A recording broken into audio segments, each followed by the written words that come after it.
I have a Christmas question for you. I don't know if you've ever thought about this. Why do we wrap presents? Have you ever thought about it? We might just take it for granted. I've been putting some thought into it this week because it's kind of an interesting thing. Like, why don't we just buy all the stuff and just like as you get it since Thanksgiving and you just stick it under the tree and it's like, there's a toolbox. It's for somebody, but you can't touch it now, right? But we do this thing and it's interesting because I've had situations where I paid for wrapping paper that was probably more expensive than the gift I was wrapping. The paper is stinking expensive. And then what do you do? How much tape do I put on there? And I've opened presents. I'm like, okay, too much tape, not enough tape. Do you do the ribbon, do the bow? Do we keep the tissue when we're done? Like, there's all these questions that we have about these things. Some of you guys are expert gift wrappers. I mean, you're just really good at it. It looks like a piece of art. I know a lady who has a gift wrapping room in her house. Let me say that again. A gift wrapping room. We got like a box that sits under the bed and you pull it out and there's some tape maybe in it. And like this is a whole room and she's got like this wall of all these different papers and there's this table and it's beautiful. Then some of us, you can call yourself out right now, are terrible gift wrappers. Anybody want to own that? Me personally, like I'm decent at it, but I would much rather just give it to you in the bag it came from the store in. Like here, I got this from Walmart, and now you know that whatever's in there came from Walmart, and so, that's where I am. But and so why do we wrap the gift? Obviously, it's fun. That's why we wrap the gift. It's a lot of fun. I think, maybe the primary element there is, there's this anticipation. This is for you. You can't see it yet, but just hold it. It's got your name on it, and I know it's going to be mine, and then there's, the second thing might be, there's a mystery to it. You done the, what is it? Put it down, stop shaking it, kids, right? And so there's that going on, and it could be anything. It could be, and until you open it and get disappointed, it could be anything, maybe anything that could fit in this box, maybe keys to something better, right? So the wrapping of the gift is a whole thing. It can create some false expectations. Did y'all see this trend a few years ago? Hopefully you're not still doing this. You're a bad person if you do this. The people that would wrap a gift and then the kid would unwrap it, it'd be like an Xbox box or like an iPhone box, but inside was socks or underwear. You're just like, ha ha ha, you thought you were getting an Xbox. Kid's like, I hate Christmas. And so you better have an Xbox in the closet if you're going to do that. So you could be mean with it. But ultimately, I think the gift wrapping thing is a good thing, and I like it. I like the anticipation. I like the excitement. I like the mystery. I like the question of, do we keep the bows this year? Are we throwing them away? I like all that. It's all part of it. By the way, thank you to so many of you who wrapped gifts and brought them for the YMCA Angel Tree. We had every one of our tags taken this week. Reminder, if you didn't bring them in, they actually are due today. So if you don't get them in today, you can take them to the YMCA. Just let us know. But we're in this series called Twas the Night Before. And it was a teaching series that we're doing from now until Christmas Eve. And the whole idea is what's going on before Jesus comes into the world? That's the big Christian layer that we lay onto the Christmas season, is the idea that we celebrate Jesus, God in the flesh, coming in human form as a baby. And so each week we're taking a look at a story and we're taking a look at a word. And last week we looked at Zechariah and Elizabeth, and the word was hope. This week we're taking a look at another one of Jesus' very close relatives, his mother, Mary. And our word, a lot like what happens when you've got these gifts wrapped up in paper and you don't know what's inside, but you're glad you got it. The word is faith.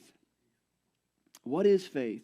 How do we apply it to our life? And how in the world does this story about Christmas tie into all that? Let's just take a look at it. If you got your Bible today, I'd encourage you to open to Luke chapter 1.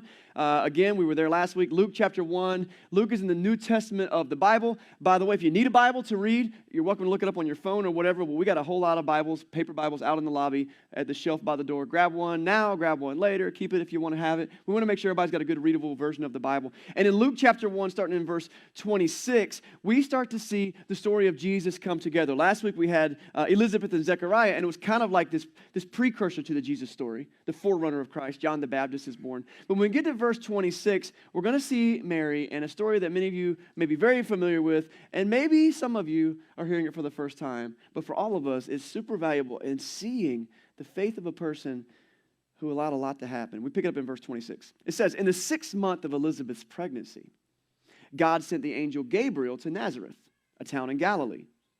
A lot of place markers there. We got location. Luke was big on details. He was a historian and basically an investigative journalist. So these are all places and times that you can kind of check against other things. Verse 27, the angel appeared to a virgin pledged to be married to a man named Joseph, who was a descendant of David.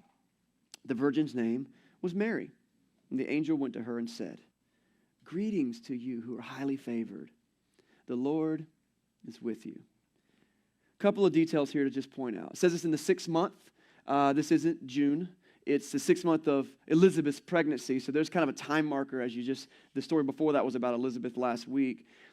We see a very similar scene to last week. The same messenger from God, the angel Gabriel, shows up, this time not to Zechariah in the Holy of Holies, but to a girl named Mary.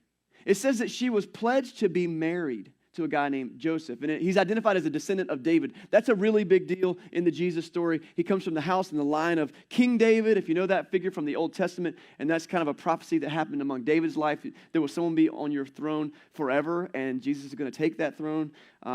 And it says she was pledged to be married to him. And this is very vital to the Jesus story. Let's just talk about this engagement and marriage piece. First century Jewish culture. Engagement and marriage is not these romantic ring ceremonies that we do today. It was very legally binding and deeper than probably some of the stuff that we do, especially in engagement. There were 2 phases of the marriage process. There was the engagement process, which was actually between the 2 dads. The father of the groom would be out looking for a bride for his son, and he would go out and he would approach the father of a young lady, and they would make a deal. And it was a legally binding contract, and there were goods exchanged, and it was a big deal. It was a really big deal. I think our whole culture today would be like, what? We would scoff at it. But it's the way things worked in that culture, even in some cultures here today. The second half of the process was the marriage ceremony itself, and that was kind of the commitment between the man and the woman, and then they were officially married. But here's the thing. Once you were engaged, you were legally bound. You had to legally get divorced to break off this engagement because some things had been exchanged, some vows had been made. It was a pretty solid deal. And something that I think is key here is that it says that she was engaged, and the engaged couples would generally respect kind of the traditional role of marriage in terms of they wouldn't cohabitate, they wouldn't live together, they would remain abstinent during that time period and that kind of stuff. And this is key because he goes and says she was a virgin. Now, there's 2 kind of understandings of virgin. This is a little history for you, a little other stuff. It could just mean a young woman. And she definitely was probably a young woman. In this culture, you're probably 13 to 15 years old, ladies, when you become betrothed. I have a 14-year-old daughter, and she would not be about that right now. I would probably freak out if some dude was like, "Hey, I'm thinking about sending my house." I'm like, "Boy, you better get off my porch. I will slap you." But this is a cultural thing, and so Mary's not freaked out about it. It's a total normal thing for her. But also, the word virgin can mean someone who had not yet had intercourse. And so you got that whole thing going on there as well. And she was also that, because we find out later in the story those details. Gabriel's greeting's pretty sweet. "Greetings, you who are highly favored." And it's interesting Mary's response to this. We pick it up at verse 29. It says, Mary was greatly troubled at his words and wondered what kind of greeting this might be. It's kind of like when someone's like, "Hey, I need to talk to you about something." And you're like, "What do you need to talk to me about?" She was like, what is this about? Understandably, we talked last week about kind of the shock of seeing an angelic figure. I mean, Zechariah was just stunned, didn't understand. The angel says to her, "Well, don't be afraid, Mary. You found favor with God. You will conceive and give birth to a son. And you are to call him Jesus. He will be great, and he will be called the Son of the Most High. The Lord God will give him the throne of his father David." There goes that kind of prophecy thing being fulfilled. Verse 33. "And he will reign over Jacob's descendants," which is the nation of Israel, "forever. His kingdom will never end." So this is an announcement to Mary. You're going to have a baby. It's going to be a big deal. Have you ever received news that you weren't quite ready for?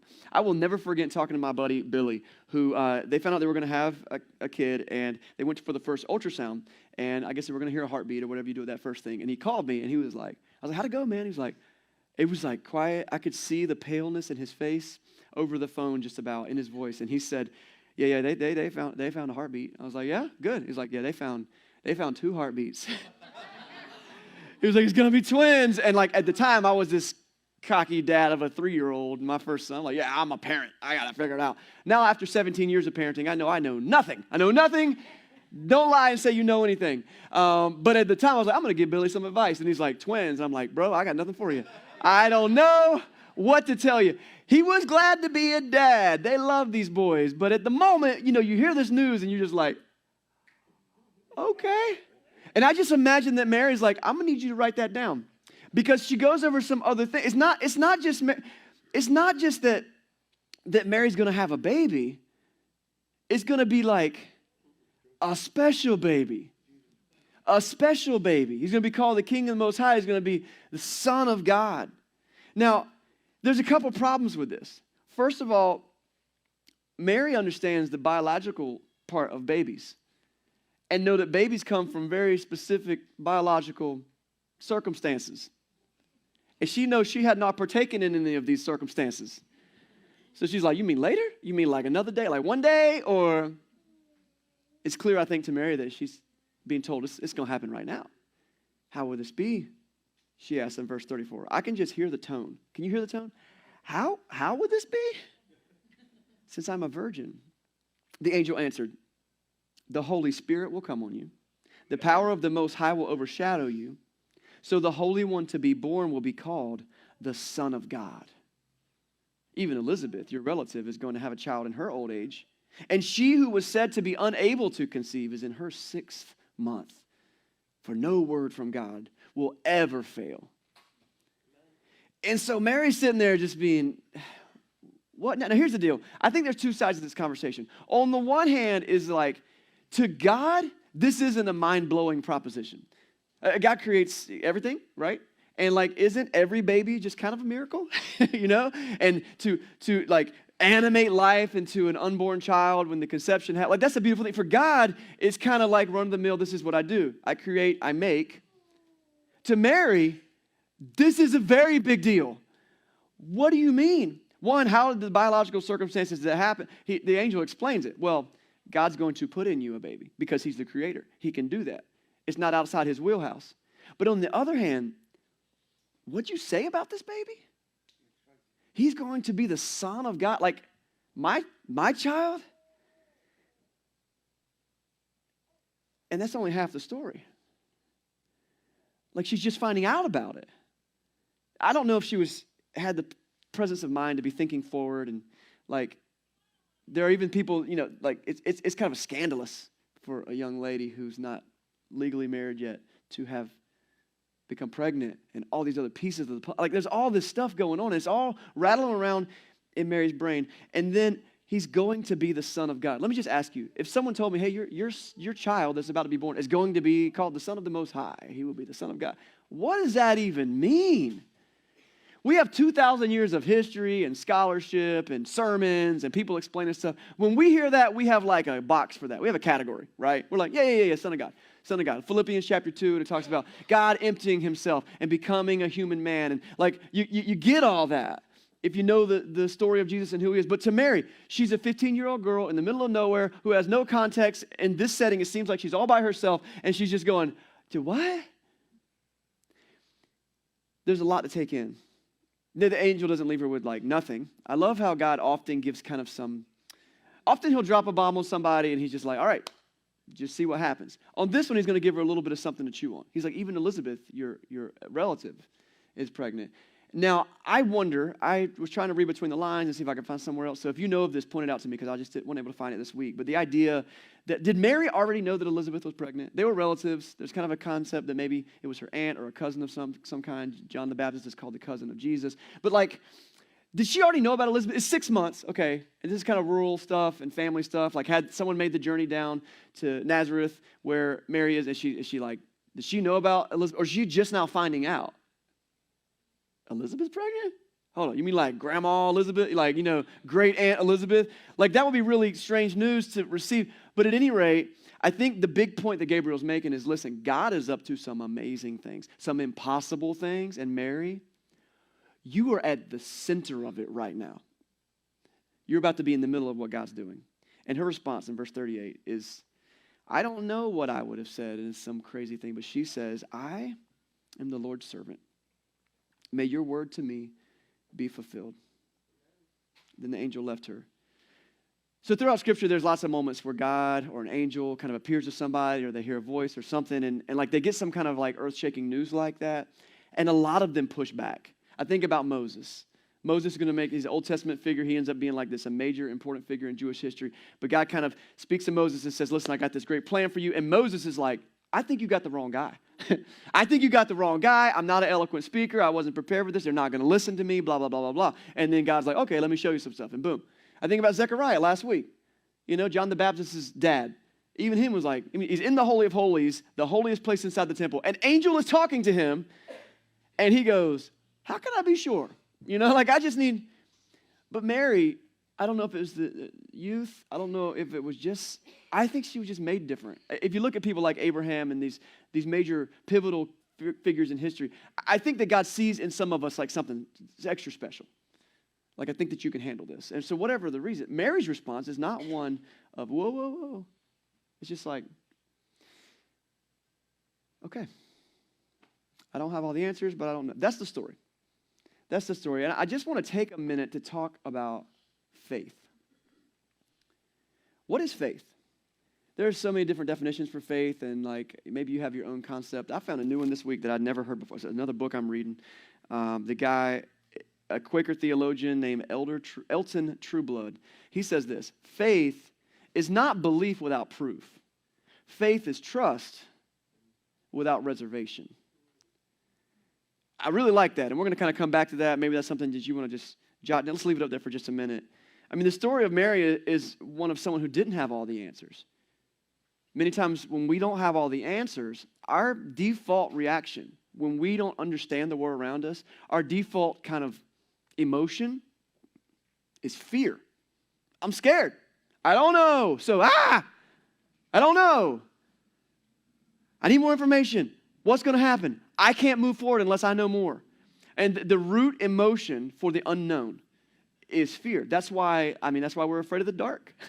That's why we don't like to look under the bed or in the closet at somebody's house. That's like when we hear a strange noise, our first reaction is, someone's probably here to kill me. Like, no, you live in a house that's 80 years old and it's creaking. No, probably a serial killer, probably, right? Like we immediately go to the fear. That's our default reaction. That's why we get nervous when our finances don't add up. It doesn't matter that you've never gone bankrupt, but this time you're like, it might be it. This is the one. This is it. It's why we're apprehensive to ask people for favors. Because, help me out, what if they say no? What if they say yes? Like, it would be awesome if they said yes, but that's not where our mind goes. We get nervous because our default reaction to the unknown is fear. And let me tell you this, that is very rational. It's very rational. It's a good survival mechanism. It's how in the woods, when a big bear comes up to you, you don't try to forge a relationship with that bear. You run. Yeah, you kind of go on what you know, and fear is a healthy thing in many places. Mary has no idea about the future, but her posture is not one of fear. She's kind of taken aback. There's an angel in the room or whatever. But instead, it's a posture of faith. I've seen it said that like fear and faith are kind of two sides of the same coin maybe. Or I don't know the analogy. Maybe it's like two swings of the pendulum. They're on different ends. They're kind of converse to each other. The idea is that like the opponent to faith is fear. And vice versa. You want to beat fear? Find faith. The book of Hebrews in the New Testament, kind of near the end of the New Testament. We're going to look there right now if you want to flip over there. Hebrews chapter 11. I mean, the author of Hebrews, it appears to be that this person is like a pastor or a teacher of some kind, and the whole book of Hebrews is kind of, I think a lot of people believe that this Hebrews was meant to be read in one sitting, like you're listening to a sermon. So by the time you get to chapter 11, it's kind of the conclusion of a lot of things that were already said. And he gets to 11, and the book of Hebrews is a book that kind of takes the Old Testament law and the history of the Old Testament, and it kind of explains it in light of Jesus. Like, this is why the Old Testament stuff makes sense with what Jesus is. And then where he lands at the end of the book in chapter 11 is faith. I think one of the greatest ways to see how something works is to visually see it. I got to coach football for a little while, and it was a lot of fun. But if you're just like, hey, listen, I want you to run this play. I want you to run a wheel route, and I want you to do a go route, and I want you to do this, and I want you to do that. And the kids are like, huh? But then if you take the chalkboard out, and you're like, okay, so this is you. This is you. I want you to do this is you. This is you. Okay, now let's walk through it in slow motion. This is you. This is you. And then when you can see it, you can start to understand it. Hebrews 11 is the author going, you want to see faith? Let me show you faith. And so what he does is he goes through basically most of the Bible, and he looks at the highlight characters of all the Bible who had all this faith, and he shows what they were up against and how their faith was manifest. Hebrews chapter 11, verse 1, famous kind of biblical definition of faith. It says, now faith is the confidence in what we hope for. I hope this is going to happen, so I'm going to have confidence in that. And it's the assurance about what we do not see. So there is an element of faith that's like that gift wrapped with paper. I don't know what's inside, but I do know who gave me the present. And so based on that information, I have some confidence in what I hope for. I have some assurance of what I do not see. And it says, this sets up the rest of the chapter, verse 2. This is what the ancients were commended for. So he's going to go through some of the ancients. He talks to Abel and Enoch, maybe less familiar figures to most of us in the room, and he kind of praises them up a little bit. We're going to look at a few more in a second. But in verse 6, he gives this kind of second important phrase. He says, without faith, it is impossible to please God. Can we just let that sentence sink in for just a minute? Without faith, it's impossible to please God. Because anyone who comes to him must believe that he exists and that he rewards those who earnestly seek him. And so then he's going to go through some more of the ancients and explain them. So for example, in verse 7, he gets to Noah. Maybe you know Noah's story.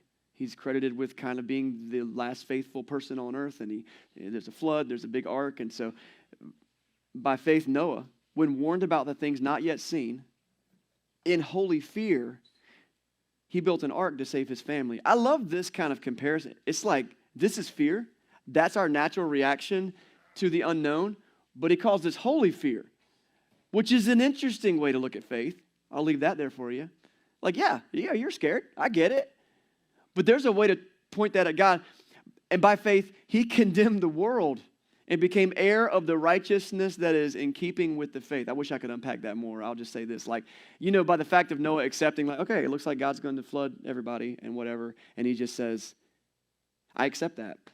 I'm going to build this boat. It took him like 100 years to build the boat. And in the process, what he's saying, can you imagine during that process going, everyone that I know is going to be dead.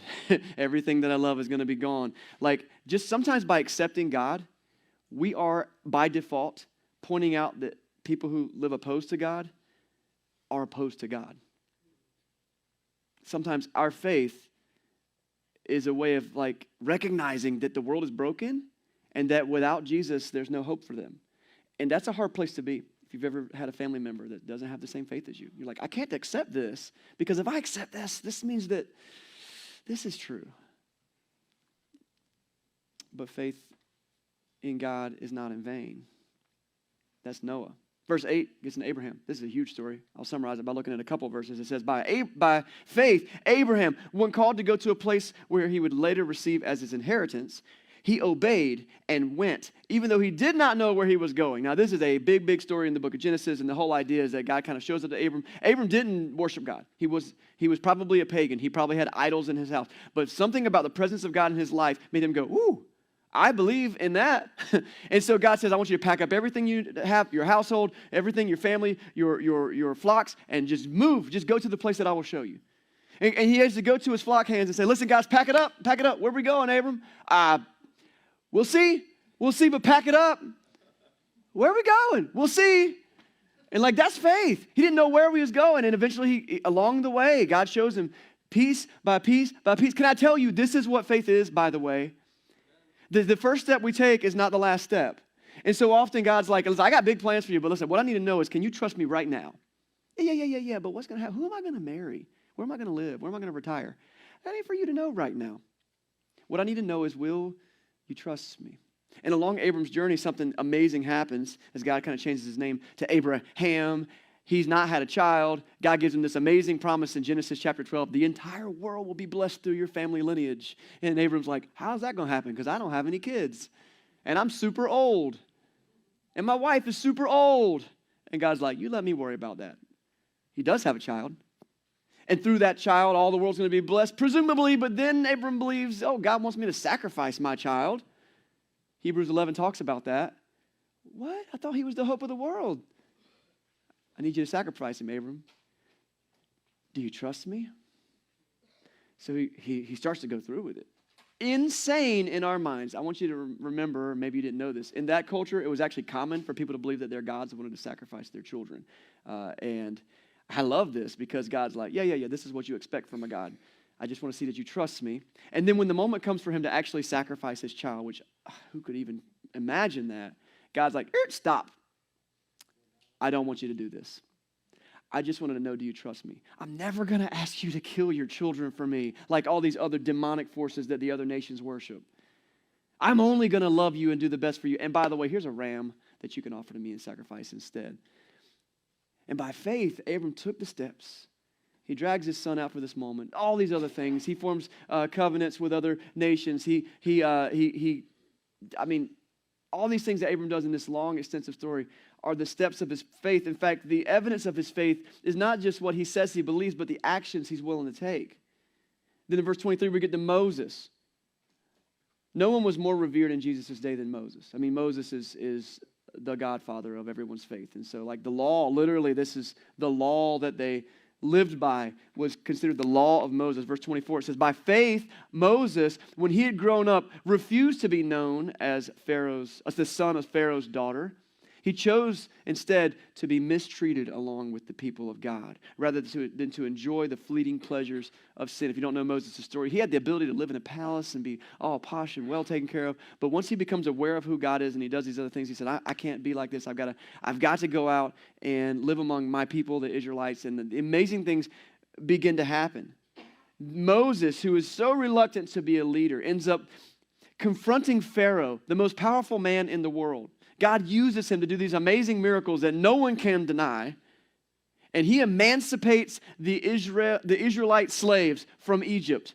And they walk out and they begin the process of claiming the promised land. And it's Moses' faith, his willing to come outside of this scary spot and say, I don't know what's going to happen, but I trust you without reservation.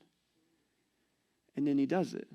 And he goes on and on and on in Hebrews chapter 11. Verse 33, we get there and it kind of just begins to summarize. He says, all these people who through faith conquered kingdoms, administered justice, gained what was promised, who shut the mouths of lions, quenched the fury of the flames, and escaped the edge of the sword, whose weakness was turned into strength, and who became powerful in battle and routed foreign armies. Women received back their dead, raised to life again. There were others who were tortured, refusing to be released so that they might gain an even better resurrection. Some faced jeers and flogging and even chains and imprisonment, and they were put to death by stoning. They were sawed in two. They were killed by the sword. They went about in sheepskin and goatskin, destitute, persecuted, mistreated. The world was not worthy of them. They wandered in deserts and mountains, living in caves and holes in the ground. These were all commended for their faith. Yet, this is huge. None of them received what had been promised. Since God had planned on something even better for us, so that only together with us, they might be made perfect. So, each of these figures in all of biblical history received this proverbial gift from God, wrapped in his signature goodness paper. And they saw it and they were willing to accept the life that they had, and they were willing to take these steps of faith step by step by step. They didn't know what was inside, but they know who gave the gift, and they were willing to go through whatever it took to see it through. And this is interesting. All of them did all that stuff. Remember the promise that was made to Abraham I mentioned in Genesis chapter 3? I'm going to make you great. I'm going to make your name great. All nations are going to be blessed through you. And they were all living in the same promise that God was going to turn the world upside down, that he was going to bless the whole world. But all of them lived and died before the promise was actually fully fulfilled. And then add to the list a young lady named Mary. The one person who finally can say, I'm going to get to see the promise. What all these people lived for, the faith that they had in God. And listen, don't hear me wrong. Like, God showed them all kinds of amazing things. It's not like they just, well, life was terrible, so I guess I'll never be happy. No, there's all kinds of promises. But it said there's one even better. And in this moment, Gabriel comes to talk to this young lady and says, listen, you're going to have a baby. He's going to be the Son of God. And we know the rest of the story. that he was God who came in the flesh, who lived a perfect life, who was able to give that life so that our sin can be paid for. And that we can join with all of those others who came before us, who walked in faith, who took the box not knowing what was inside, and said, I will live for him. Guys, we're called to be a people of faith. Faith in the one true God. Not belief without proof, not blind faith. And I think a lot of people in the world want to look at Christians and be like, you guys are stupid. I mean, God's track record is immense. No one, even on their first day walking in to Jesus and understanding him, no one is walking in with no track record. Now, they might not know it yet. They have to learn it on their own. Each one of us has to go on the journey. We have to answer our hard questions. That's part of it. And that's okay. If you're in a place in your life right now, you're like, I don't know where my faith is. That's totally cool. God only wants us to take the one step at a time. That's all you can do. That's all you're capable of. But it's there. It is so there. Undeniable evidence. We've got a book in the lobby that maybe you've read, and if you haven't, take a look at it, pick it up if you want. It's called More Than a Carpenter. It's one book of a guy's story, a guy named Josh McDowell, who was an atheist. He didn't believe that God existed, and his wife was a Christian, and he was an investigative journalist. And so he said, listen, wife, will you shut up about your faith if I can prove that it's all a lie? And she's like, yeah, go for that. So he begins to investigate the Jesus story, and step by step, he starts to become convinced. And he becomes a Christian. He's actually one of the greatest Christian apologists of our generation. An apologist is someone who looks at the evidence for faith and kind of proves it. And that book is just a summary of his life. It's there. It's not belief without proof. Faith is trust without reservation. I don't know what this next step is going to do. But I know you're not going to allow me to fall on my face and be separated from you. I need to clarify. Those steps are not always easy. Walking it, you heard the list of like, these people are the people God's so proud of. Wearing goat skin and sheep skin and living in caves and killed by swords and fighting lions. But would you rather live in truth? Or would you rather be separated from the Creator? And those are not the only choices. Because what God offers is a relationship with him through Jesus. Love, forgiveness, acceptance, family.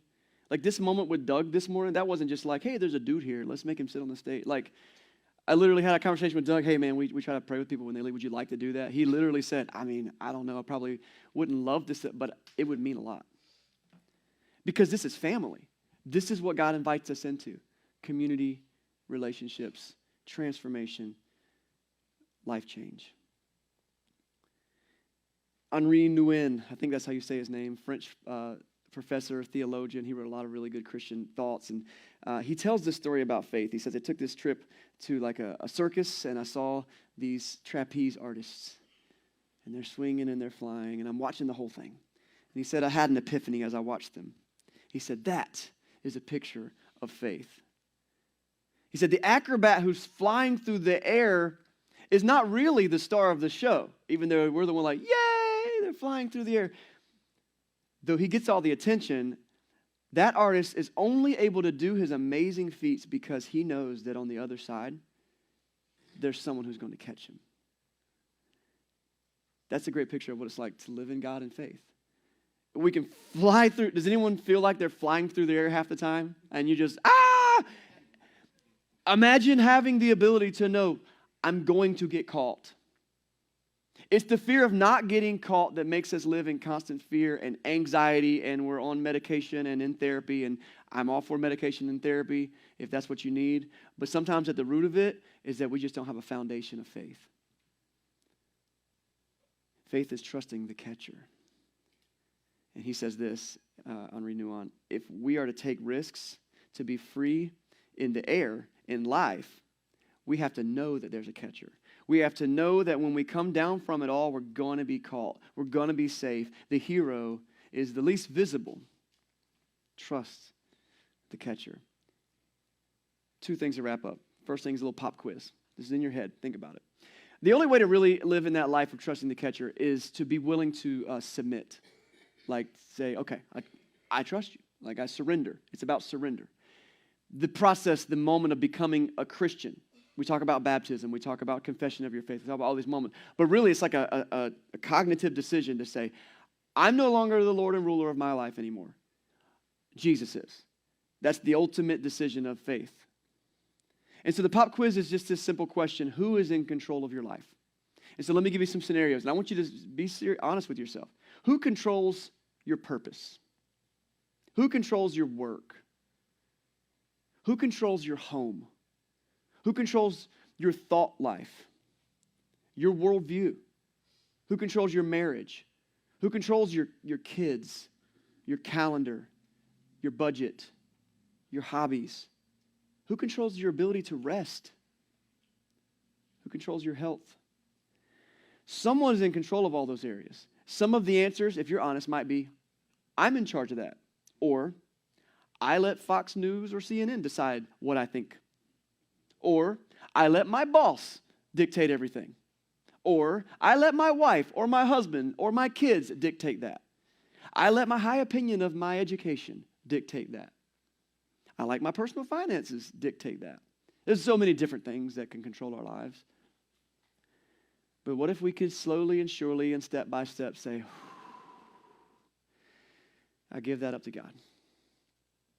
What does he have to say about these things? How does he want me to raise my family? How does he want me to handle my schedule, my work, my rest, my time? And when you surrender that control to God, the unknown becomes way less scary. And fear is replaced with faith. Every week we try to give a challenge. And so this is a tangible thing I hope you can take home and do. And this week's challenge is, it's going to be a little bit more personal than last week, which was to begin to pray prayers of hope over your life. And actually I got a text from one of you this week saying, I've been doing the prayers of hope thing every day, and it's made a huge difference. So that's great. So go check it out on the podcast if you didn't hear it last week or whatever. But this week is going to be a little bit more personal. This is it. This week, decide, what are the 2 or 3 things in your life that scare you the most? And you can see the rest of it there, but I want you to maybe pause in your brain. Like, what scares you? There's a big decision ahead of you right now. There's a relationship you're wrestling with. There's a medical thing you're dealing with. There's a job thing you're dealing with. What scares you the most? You know what it is, probably. It's the thing that you laid in bed last night going, what are the 2 or 3 things? Maybe there's more than that. Ask the question, what do I fear? And then the second thing is, learn to respond with a heart like Mary. I'm the Lord's servant. May your word to me be fulfilled. I say that like it's easy. But that's the steps of faith. I trust you. Trust the catcher. Pick your analogy. Wrap in paper. I don't know. But without faith, it's impossible to please God. But with faith, Jesus talks about faith. He said, man, even your smallest amount of faith, if you have a fully invested, though it might be tiny amount of faith, you can do anything, man. Just trust me, and I can work through you.